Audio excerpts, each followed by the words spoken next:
child's youthful spirit makes me think of this. Keep young at home. Keep that light in your eyes. Pick up those dragging feet. Hold your head up high. Oh, Father Time can't catch up with you, so keep young at heart, whatever you do.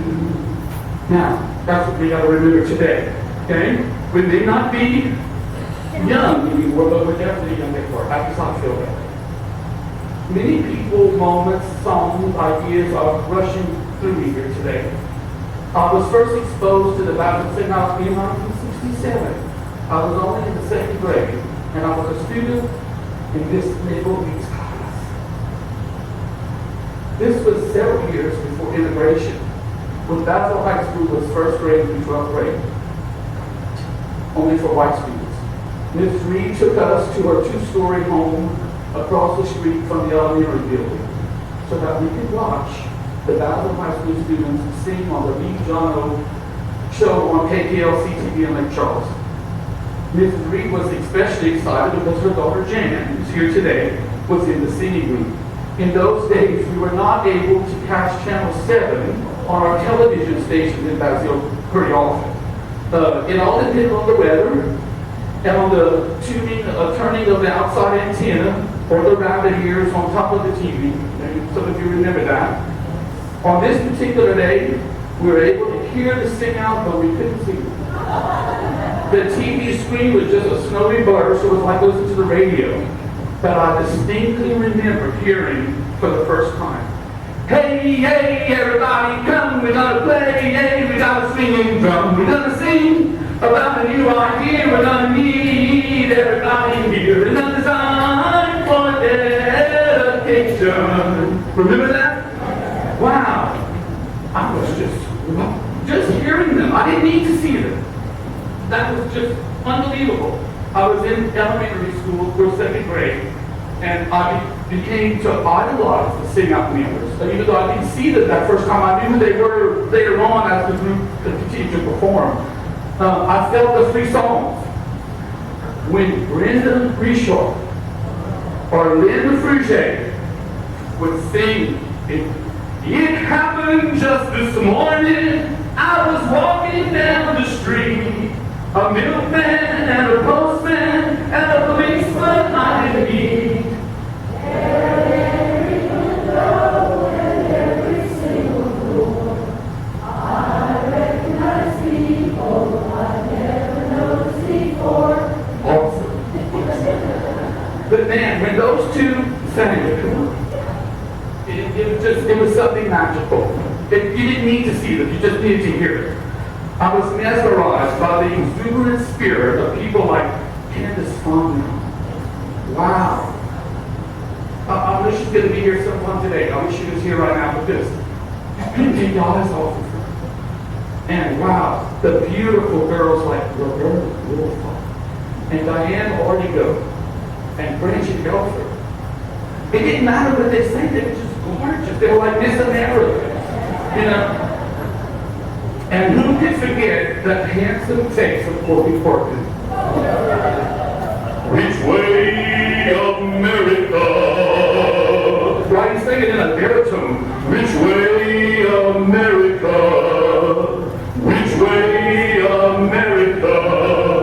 Which way to go? Wow, wow. It didn't matter what was coming out. It's not because he was so good looking. You know, he lived across the street from my house. And I didn't dare talk to him, you know. He was stunning. He's supposed to be here today. Okay? I didn't get a message from during the week, but said he would be here. And gosh, that mighty trumpet of Yvonne. When you hear bum ba da da dum bum ba da da dum, name that tune. Yeah, good tune. Everybody likes a good tune. Everybody likes a song. Remember that? Man, when she started that little riff, it didn't matter what the words were because you just wanted to listen to the trumpet. And man, I wanted to stand tall like Bruce Cock. Bruce Cock had a nice posture. And when I was a kid, my teachers were always still up there, trying to get me to, and even when I was up with people, we'd be on stage with my director, we'd push those shoulders back, and I kept trying to channel Bruce Kite. You're going to notice in the slideshow tonight, even when they were posing for little pictures, everybody looked pretty good with Bruce. Man. And then, of course, I wanted to sing like Joe Aguilar. I thought, if I could just sing the Ride of Glory here, eventually when he graduates. And I got to do that. I was like, oh wow, Joe was just incredible. And he's supposed to be here today too. And I looked at him straight in the eye the other day. I saw him face to face, so he couldn't tell me no. So I know him. During my high school years, my experience as a sing-out member was the center of my life. I not only enjoyed the performance aspect of the group, but I based really my own philosophy for life from the words of the songs. We sang lyrics like, ride, ride, though the night be cold. Ride, ride, till the truth be told. Ride, ride, like that man of old. Ride like Apollo Revere. Wow. I was like, I don't know if I can ride like Apollo Revere. But it made you want to. It made you want to. It just touched me deeply.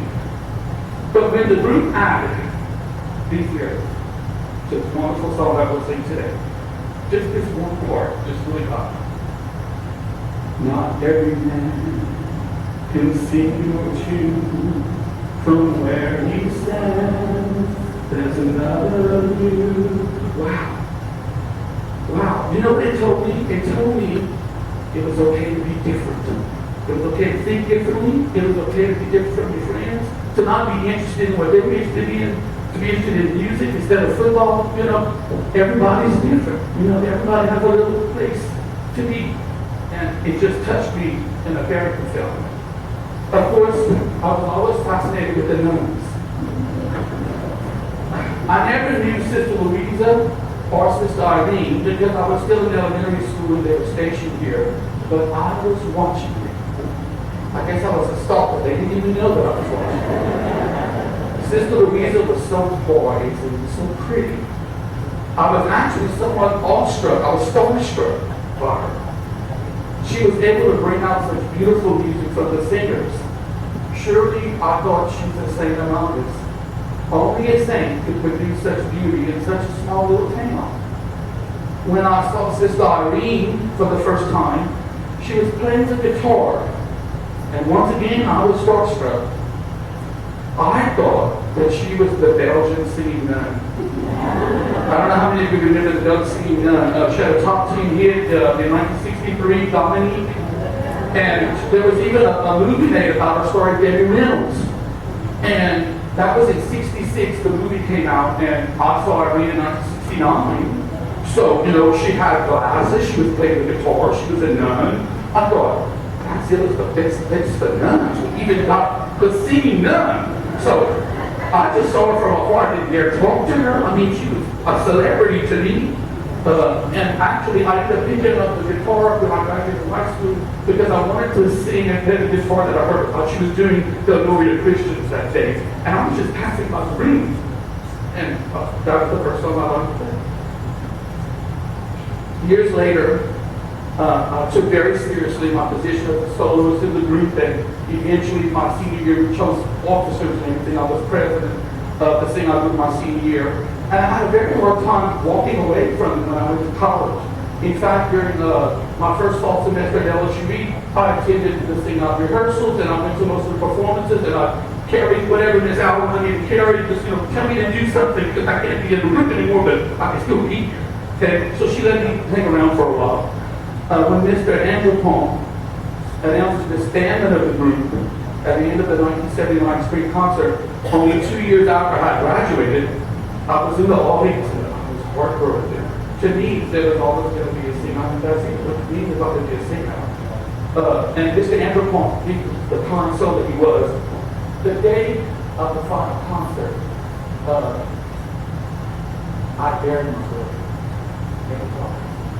And I heard through the grapevine, the rumor got out, that this was going to be the last sing-out concert. I really want to go to the last concert, but I don't know if I can. I'm going to be a mess. So I called the Intercom house and the Intercom answered the phone. And I said, he said, Daryl, I heard that that this is the last concert that's going to be announced to me or something, that the group is damaged. And I said, if that's the case, I really want to be there. And of course he knew that I was mourning. And he said, oh no, Daryl, that's not true. Don't worry, you don't have to be in the concert. But I couldn't help myself. I went anyway. And of course, the rest is history. He announced that night that the group was disbanded. On some happy notes, let's take a little look back from the year 67 to 79 and see if you remember some things, okay? So give me some shout outs here. If you remember when the group sang in Franklin, outdoor performance in Franklin. Anybody remember that? Let's see Dwayne Reed down, Yvonne. There was a big bicentennial or something like that in Franklin. In Opelousas for the 250th anniversary of the city of Opelousas. Okay, anybody remember that? Okay, you remember that? I wasn't in the group, but Father Spire told me about it. He said when they performed in Franklin and in Opelousas, the crowd was awestruck. He said mouths were agape. You know, people were like, oh my gosh, you know, what have you got here? People were just, he said, in shock. The applause just kept coming. And it was an outdoor show. You know, it's easy to do an outdoor show. You know, sound-wise, sound just escapes. But I was reading all about that. Miss Edna Reddish was doing some great articles in the Daily World at the time. So there were all these pictures and everything. But Father Spire shared that with me years later when I took over the group about just how awe-inspiring those performances were. How many of you remember performing for Bishop Fry in the Basil Auditorium? Okay? And we sang service. Because that was like his little motto. If I remember that, that would be 1976. Okay, so if you just don't remember, but we did that. Or how about the police escort to go to the red lights in Baton Rouge to sing for $100 a plate testimonial dinner for the superintendent of education. Okay, who remembers that? Okay, we were like, wow, we're running through the red lights. We must be important. It wasn't that we were important, but the gig that we were going to was important. You know, superintendent of education, you know. So, but we thought we were the celebrities. How many of you remember performing at the FHA convention in Lafayette, where the only way the teachers could stop the show was by closing the curtain? How many of you remember that? That's where a lot of really good pictures were taken by professional photographers. This would have been my sophomore year, so 74, 75 years. Same year we went to Colorado the second time. This is what happened. We had run over time. Okay, they were on a very strict time schedule. And we were in the middle of the Louisiana medley. And one reason I remember this, I listened to the tape, and I could hear Mr. Andrew on the tape saying, we're almost finished, you know, last song. And the lady was going, you know, cut, whatever, but that was near the tape player. The audience couldn't hear that. Well, then we'd go into Saints Go Marching In, and we'd go out into the crowd during Saints Go Marching In. Well, I guess they saw that as their cue, they closed the curtain. So the band is still on stage, the singers are out there, and what we were supposed to do was, as the song progressed and ended, we'd all be back on stage. So we're all out there, and the audience going, okay, where do we go? What do we do? How do we get back on stage? The curtains are closed. But they didn't know what they had done. On the tape, I have the tape to prove it. It's not just my memory. Everybody started booing because they had cut us off. Boom. The next poor group that came up to perform, they didn't have a chance because we had stolen the show. You know, and I kind of remembered it on the tapes. Well, I don't know how many of you remember that Mr. Edward Coleman would record most of the shows on this little cassette. You know, and those tapes, I still have them, and I transferred them to CDs for a little bit sound. You'll hear some of that tonight during the slideshow. It really sounds good for those old little cassette tapes. Of course, there were 3 out-of-state trips, 2 to Colorado, 1 to Arkansas, all funded by the Baptist community. And then there was the performances at places like the Iowa State School and the VA Hospital and the orphanages in Alexandria. It was also wonderful. And so this is Andrew Paul spoke about what the future might hold for the group during his speech at the close of the 1979 spring concert. I felt that he was really talking to me. I knew then, as Mr. Andrew Paul was speaking at the close of the 79 concert, that I would somehow get the program going again. In 1975, a few years before that, our sing out was able to attend a performance of one of the international upper people groups. They were performing in Lake Charles, the Civic Center. And when I saw that at that point, I made the decision that eventually one day I'd like to be a part of Upward People. So during the second year that I was teaching at Dalzell High, that's in 1983, I auditioned and went for a year to travel with Upward People. Talking about Upward People, all the guys and girls from around the world that I traveled with in 83, that's about 120 people, all know that we're here today. They all know that this is going on. The Upward People International Alumni Association talked about us in Belgium at their meeting last week. They are aware of what's happening here. That year-long experience in Upward People when I was only 24 is really what allowed me to bring back 3 international camps to Basile. A lot of you have been gone since those years, so you're probably not aware of that, but we had 3 different years, 3 different Upward People camps that stayed in Basile. Not only did the show stay in our homes, a lot of you, your parents or you yourself may have hosted them. The performance in 85 also was the same year that we had a reunion. We had a reunion in 1985 and we performed in the gym. We had a reunion at the Casey Hall and we went over to the school gym to perform. I'm sure a lot of you were there for that. That's really what inspired the restarting of the group in 1985. And when I did that in September of 85, it was with full backing of Father's Fire. In fact, the Upward People performance that year was sponsored by the church. It was the parish council that approved their coming and took care of all the incidental, but it was all decided. Cooked for the Upward People cast. It was just incredible. The whole community came together.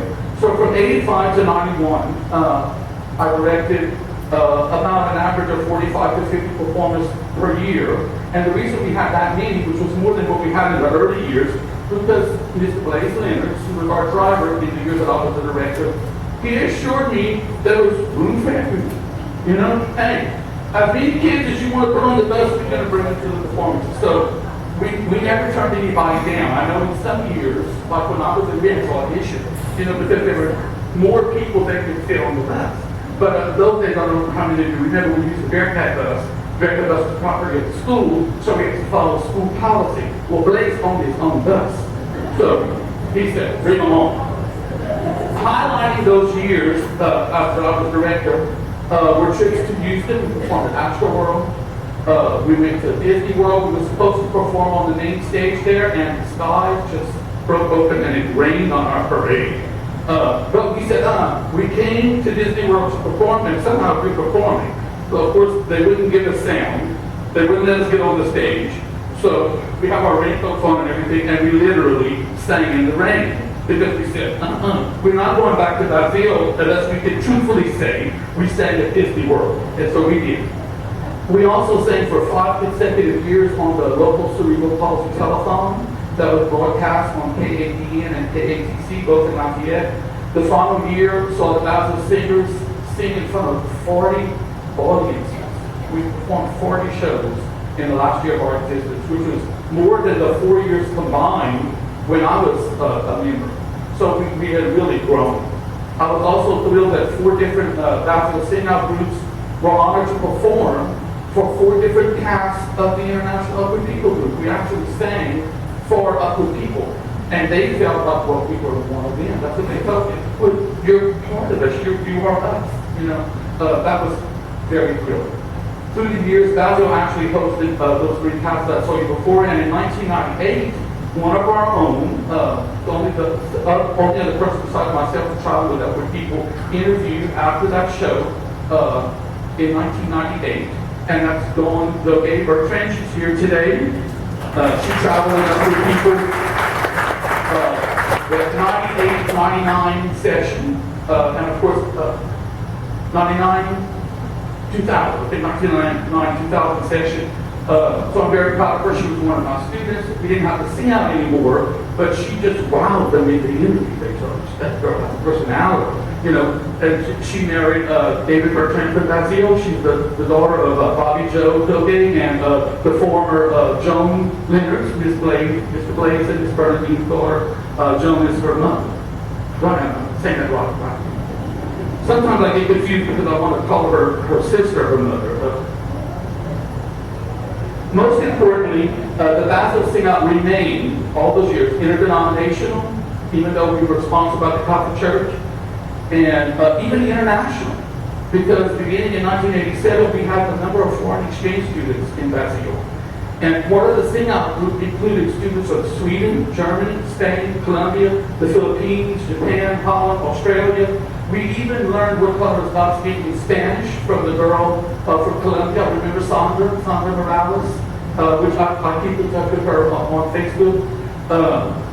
One of the things that I remember from the second phase when I was director were the great adult leaders that I had to help me because I couldn't have done all that by myself, especially Gloria Knockman, who took the director's position for the year that I skipped town to go to Franklin, and then I came running right back. Miss Gloria's here, everybody come up to Gloria. And of course, Linda LaFleur, who was our church organist, and came to bring Rachel to join the group. And I recruited Linda to play the piano, and she stayed with us all those years, even beyond the years that we used the live music. Our shows were extremely well received, with the grooming complexity, with special choreographer and a very tight band, I would say. When I realized that our better singers, though, were also our musicians, and that technology allowed for backing tracks, or as Miss Yvonne would call them, canned music, we opted for the soundtracks for our musical accompaniment for the final 2 years, and that's where we discovered the great voices of people like Wanda Jeans. Wow, who had been hiding behind that trombone. You know, which, I mean, she played the trombone great, but then when she started singing, wow, I mean, the people were just mesmerized by that. Our last show that we did at the Hyman Center for a cafeteria workers convention in 1991, Wanda and Steve Miller, the young Steve Miller, were our lead soloists, and the audience, when they start to sing, you can hear the audience go, you know, Steve did the dance by work groups. Well, I think a bunch of people fell in love with him that night. I mean, you know, they really thought he was work group. And Ramon Sonny was the lead singer then too, same thing. But Ramon had a good singing voice too, but he had the good looks. You know, when he walked up, the women went, woo! And how about that'll take the grooving, okay? You know. Although I gave up my position as the director of the Sing-Out in 1991, I've enjoyed organizing the alumni reunions that we've had over the years. Sometimes we just had some alumni concerts. Most recently, and I think a lot of you were there, in 2011 when Bassville celebrated its centennial, we did a big performance out on the street, on Main Street. How many of you were there for that? Yeah, most of you were there. And I don't even know if you knew that or not, but KPLC was there, you know. So it's kind of funny how KPLC followed us full circle. KPLC had us on TV in 67, and there they were when we did our performance, and that's what they highlighted. There were a lot of things that went on that day in the Centennial, but the highlight of their show, with other TV stations were there, but they were there for the Sing-Out performance. And that was all broadcast on television. So I'm like, wow, it's amazing how we kind of come full circle. My involvement with Upward People continues to this day. I have performed with other Upward People alumni at the Super Bowl. I did that 2 years after I was a member of the cast. I performed several times at reunions in Boston and in Tucson. I sang with the premiere of a show called A Song for the World in Branson, Missouri a few years ago, which was a highlight of the best of Upward People. There were 100 of us there from all around the world. We met for a week, and at the end of the week we did 2 shows in Branson, which is tough to perform in Branson because there's, 100 other theaters. The 2 nights that we performed, we had the biggest crowd at our show of any of the other theaters there. I'm presently a volunteer. And I almost forgot, I just wanted to mention this again. 2 years ago, I sang at the 50th anniversary in Orlando of Upward People. And there were all sorts of memorabilia, and we were a part of that memorabilia. It was called The Journey. There were several rooms where there were pictures and paraphernalia and videos and everything showing all the aspects from the local Sing-Outs all the way to the international cast. And there were 2 pictures of the Bassville Sing-Out. One in the room with a parachute, so you can see the parachute, and the other was on that pose at the end of Upward People. So We were a part of that history and of that group remarkable event. There were 3,000 alumni from around the world there. But that's 3,000 out of 14,000 people have been other people. You know, so that's a lot of people, but it's percentage-wise probably not as great as we're going to be by the end of the day. I'm presently a volunteer recruiter for Upward people in Southwest Louisiana. I search for the next generation of uppies, as we call ourselves, to travel the world with the international program. So if you have a child or a grandchild or a great-grandchild between the ages of 18 and 28, I invite you to take one of the informational pamphlets that I have there at the table where Sis is sitting. There's a whole stack there to tell about the program, with information where you can go online to find out more about the program. I would love to see some other people from Basel or Basel-connected people. You know, because once you're from Basel, you're from Basel. So if your parents or grandparents lived here and you travel with other people, that's a Basel person, you know, other people. So I invite you to pick up the pamphlet or ask me questions about that at your convenience. Although there is no Basel Sing Out at present, I am hopeful, just like Mr. Andrew Paul was in 1979, when the first group was disbanded. He said, like everything good, one day we might see the resurrection of the Sing Out program in Basel. Until that time comes, however, the Sing Out movement is still alive in our hearts, in the hearts of all our alumni, and it's alive in the fond memories that we and our audiences have of those special songs and those special messages and moments that we all share. I want to thank you for coming, and if you ever get around to doing this again sometime in the future, I hope that you'll bring some friends with you. You know, there's always room for everyone, as our song used to say in the second part of the group.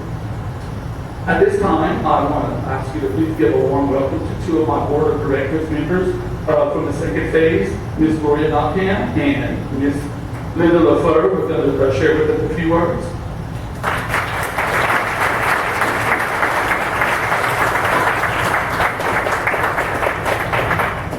And I went rogue a little bit there, so I probably spoke over that I was intended to. Sorry. We'll charge me. Little shaky after all down to see it. I think we all like that.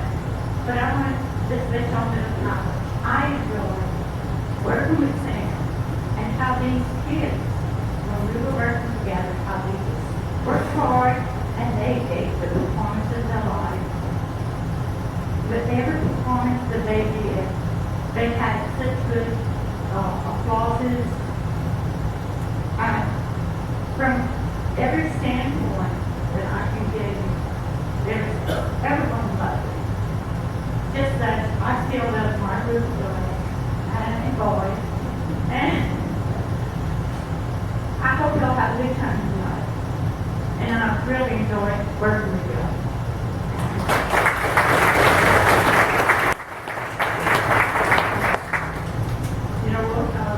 I just realized what we were reminiscing.